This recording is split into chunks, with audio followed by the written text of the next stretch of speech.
Hello xin chào người chào mình channel của mình là Ngoài Rap đây. Thì hôm nay mình sẽ quay một trò chơi, đó chính là kháng chiến chống Mỹ.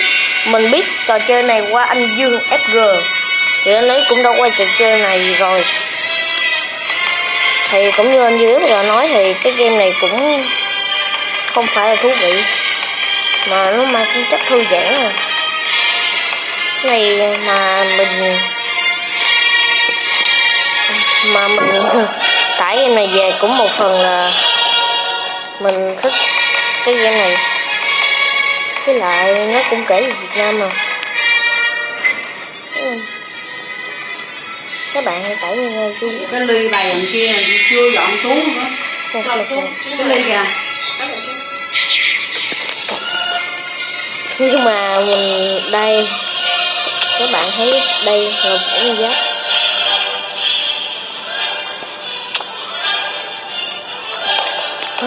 Bố giáp mình nghe nó ấn đây là nó ông Giáp đã xây dựng quân đội nhân dân Việt Nam từ 34 người vào tháng 12 năm 1944 thành một đội quân với hơn 1 triệu người.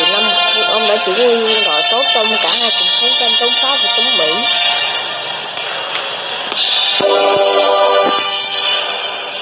Pháo phản lực hay gọi là tên lửa Katyusha, hoặc ngắn gọn là Katyusha, là một dạng bệ phóng đạn phản lực được chế tạo bởi Liên Xô trong thế hệ thứ hai. Ở thế chiến thứ hai,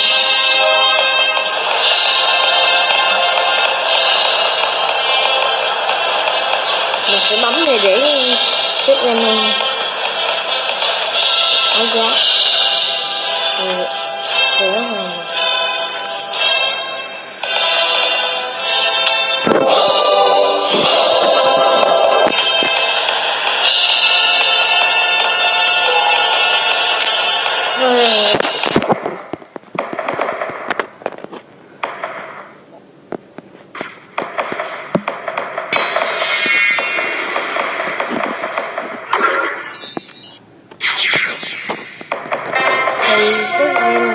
Ra vào hôm qua là 2 tháng 9 được ra bởi công ty nước ngoài luôn, nhưng mà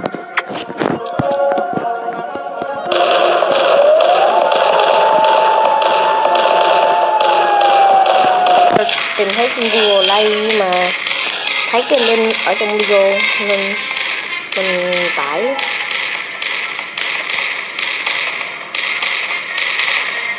Thôi nhấn đúng kinh.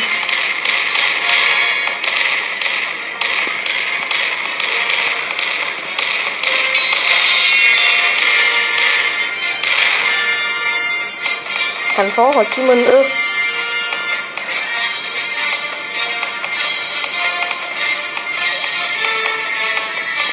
Này đang ở trận giải phóng miền Nam rồi.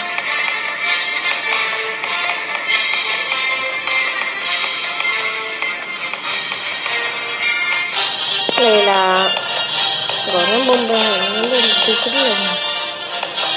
Ủa này là B52 đúng không?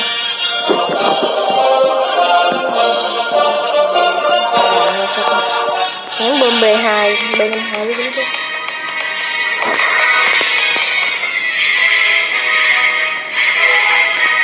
Vỡ luôn giáp.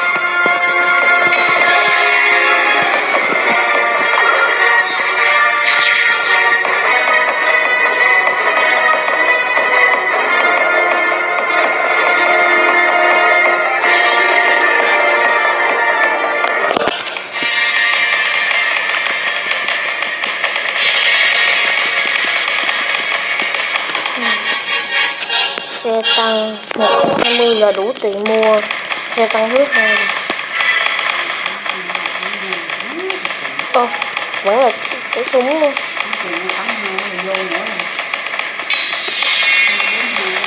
Máy bay kìa.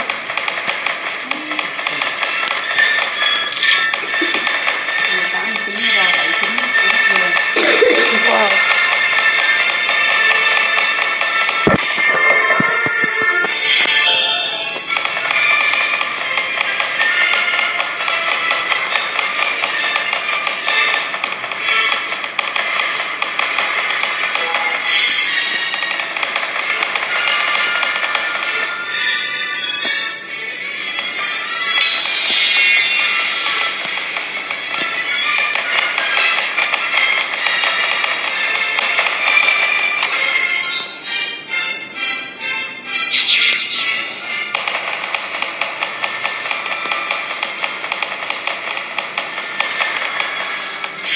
Ok, mình làm video chỉ đến đây thôi. Thì nếu các bạn nào thích thì hãy like, subscribe để mình động lực YouTube tiếp nha.